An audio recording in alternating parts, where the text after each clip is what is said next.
मंडळी, कसे आहात? आय होप तुम्ही सगळे मजेत असाल आणि मजेतच असायला पाहिजे. आणि नवीन दिवसाची नवीन सुरुवात. सगळ्यांना गुड मॉर्निंग. आणि आता वाजले आहेत सकाळचे 11:15 आणि आम्ही जस्ट रेडी झालेलो आहोत सगळे.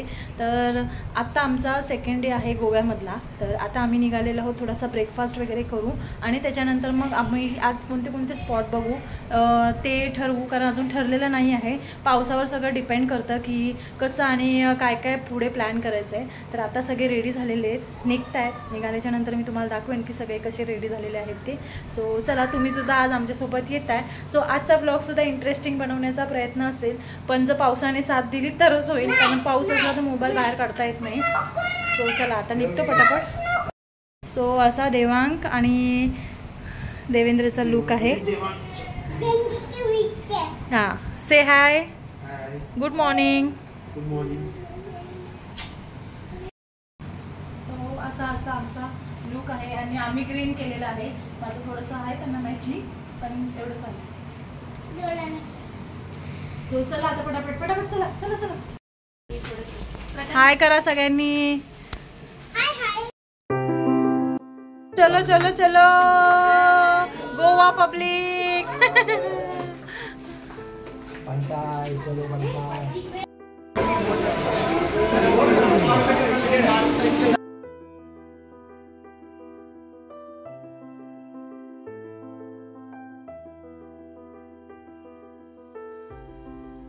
आणि आता इथे आमचा नाश्ता वगैरे करून झाला. त्याच्यानंतर आम्ही इथे एक बाजूला शॉप होतं, तर म्हटलं मुंबईला नेण्यासाठी कोणाला काय काय द्यायचं असतं, आपण एखाद्या ठिकाणी फिरायला जातो तर तिकडची स्पेशालिटी आपण काहीतरी घेऊन जातो. तर ते आम्ही इथे बघत होतो, मिठाई वगैरे म्हणजे ड्रायफ्रूट्स वगैरे. आणि इथे आता आम्ही ह्या स्कूटी हायर केलेल्या आहेत 2-3 दिवसासाठी आमच्यासाठी. तर जेव्हा पण आपण स्कूटी वगैरे घेतो ना, तर जे ट्रॅव्हलिंग नेहमी करतात तर त्यांना माहितीच असेल. आणि मेन म्हणजे गोव्यासाठीला अशा ॲक्टिवा डिओ वगैरे अशा रेंटवरती दिल्या जातात. 400-500 रुपये रेंट आहे चार्जेस एका दिवसाचं. तर कधी पण घेताना ना ते व्यवस्थित फोटो आणि व्हिडिओ वगैरे काढून घेतो आम्ही, कारण जशी त्यांची कंडिशनमध्ये आपल्या हातात दिलेली असते गाडी तसंच त्यांना रिटर्न द्यायला, नाहीतर आपल्यासोबत फ्रॉड किंवा स्कॅम वगैरे होण्याची शक्यता असते. म्हणून घेतानाच सगळं व्यवस्थित चेक करून घ्यायचं. त्यासाठीच मग आम्ही इथे फोटोशूट आणि वगैरे व्हिडिओ करून घेतो आहे की बाबा घेताना ॲक्टिवा वगैरे कोणत्या कंडिशनमध्ये होत्या. तर तेच आता आमचं सगळ्यांचं प्रोसेस चालू आहे. आणि मग आपण इथून जाणार आहोत दुसऱ्या लोकेशनला. तर बघूया कुठे आम्ही कुठला स्पॉट पहिला बघतोय.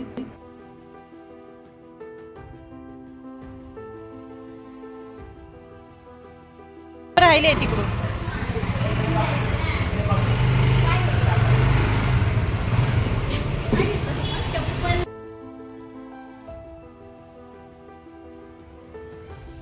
खूप वेळाच्या नंतर आता आम्हाला ॲक्टिवा घेतलेल्या आहेत आम्ही.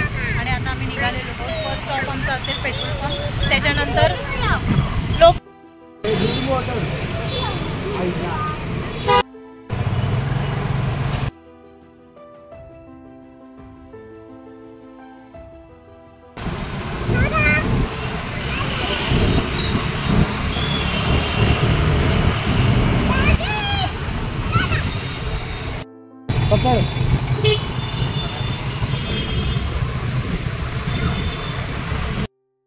लाल गाडी दिसते.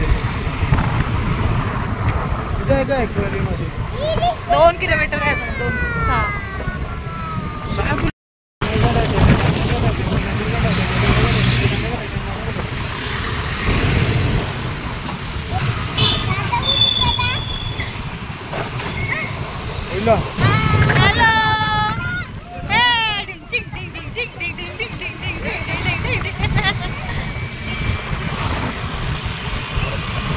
तर ना मापुसा शहरात तर आम्ही आलेलो आहोत आता चपोरा फोर्टला. एकदम मोहक आणि ज्वलंत चपोरा गावातील चपोरा किल्ला हा उल्लेखनीय काळाच्या विध्वंसाला तोंड देत आहे. सौंदर्य हे पाहणाऱ्यांच्या डोळ्यात असते आणि या निर्जन किल्ल्याचे सौंदर्य पाहण्यासाठी फक्त डोळ्याचीच गरज असते. तर हा किल्ला ना खूप छान आहे आणि पावसातून याचा व्ह्यू तर खूपच छान दिसतो.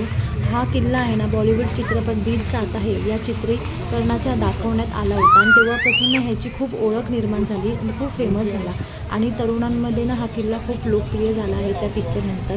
तर हा किल्ला आहे ना पोर्तुगीज शासकांचा अभिमान असायचा. तर तेव्हा मूळ लॅटराईट दगड आणि डोंगराळ प्रदेश तुम्हाला वेळेत परत नेण्यासाठी हात जोडले. एकेकाळी इथे रचलेल्या महान कथा कोणास ठाऊक आहेत. इथे एकेकाळी किती लढाया झाल्या कोणास ठाऊक आहेत. एखादी व्यक्ती फक्त कल्पना करू शकते. बॅरेक्स, गुप्त बोगदरे, ऑफिसर क्वार्टर्स आणि दंडगोलाकार टॉवरचे थोडेसे अवशेष कल्पना शक्तीला चालना देतात. तर उद्ध्वस्त झालेला हा चापुरा किल्ला एकेकाळी विजापूरच्या सुलतान आदिलशहाचा किल्ला होता, पण तो पोर्तुगीजांनी जप्त केला आणि या किल्ल्याच्या गळ्यातील मौल्यवान मोती बनला. ना 1684 आणि 1739 बल्लाढ्य मराठ्यांच्या सत्तेच्या हल्ल्यांमुळे किल्ल्याची भव्यता अबाधित राहिली. त्यामुळे बल्लाढ्य चापुरा किल्ल्याची चमकसुद्धा गेली होती. 1717 पोर्तुगीजांनी चापुरा किल्ला जिंकला. तर आम्ही आलेलो आहोत चपोरा फोर्टवरती. तो इथून बीच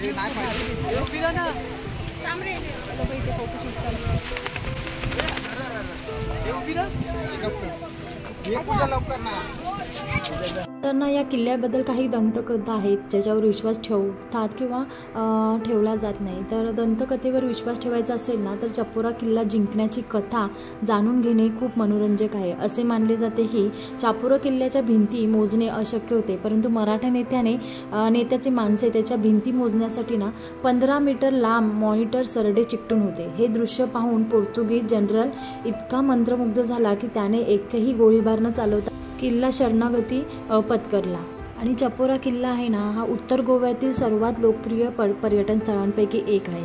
अरबी समुद्र, चपोरा नदी, चापोरा, अंजुना आणि वॅगेटोर समुद्र किनाऱ्याची मनमोहक दृश्य आणि एकदम मस्त असं सूर्यास्त हे प्रमुख आकर्षण असते. चपोरा किल्ल्याची मजा उत्तम उदाहरण देता येईल जेव्हा तुम्ही मूळ समुद्र किनाऱ्यांना भेट द्याल आणि भरपूर जलक्रीडा आणि ओपन एअर कॅफेच्या थंड वातावरणाचा आनंद घ्याल.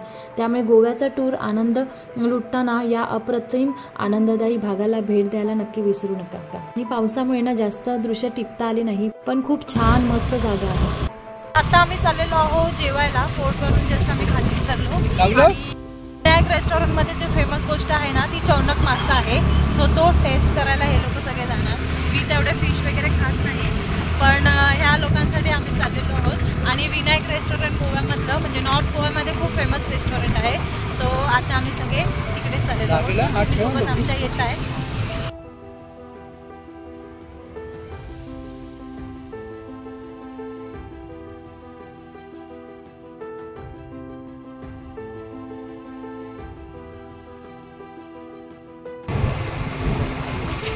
इथे चालू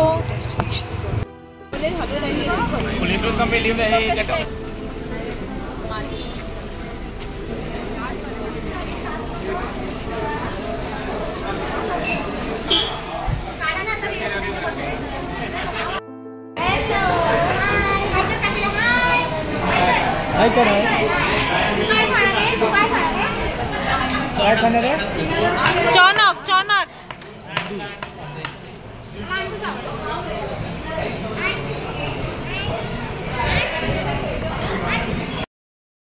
मसाला केला अजिबात करू नको.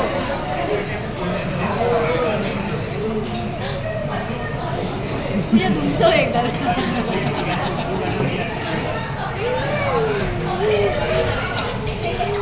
I love you. I love you. I love you. बराबू. तर हा आहे तो चौनक मासा. आणि चौनक खूप टेस्टला पण खूप छान होता, म्हणजे ह्या लोकांनी केला. आणि हे चौनकसाठी ना खूप फेमस रेस्टॉरंट आहे. खूप लांबून लांबून लोक इथे जेवायला येतात आणि जेवणसुद्धा ना खूप एक नंबर होतं, मस्त होतं टेस्ट वगैरे. सो कसं वाटलं जेवण?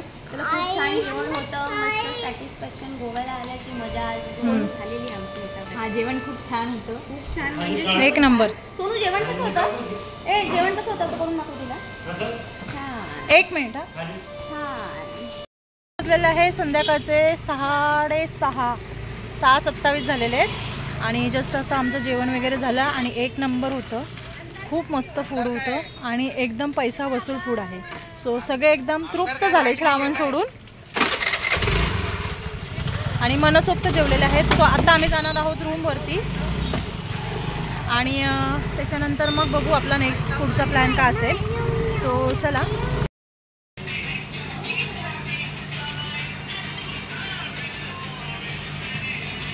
आता वाजले आहे रात्रीचे 10:15 आणि आम्ही आलोच घरी 8 वाजता. तर आता फ्रेश झालो थोडे आणि आता आम्ही परत निघालेलो आहोत बीचवरती. तर शॅकवरती जाणार आहोत आणि आज वेगळ्या शॅकवरती किंवा जे काय असेल ते. पण आता जस्ट पाऊस पडायला लागला म्हणून आम्ही थांबलो आहे. आणि आज दिवसभर तरी पाऊस नव्हता, म्हणजे थोडा थोडा कुठे कुठे लागत होता आणि फोर्टवर खूप पाऊस लागला, त्याच्यामुळे आम्ही मग रेनकोटमध्येच होतो.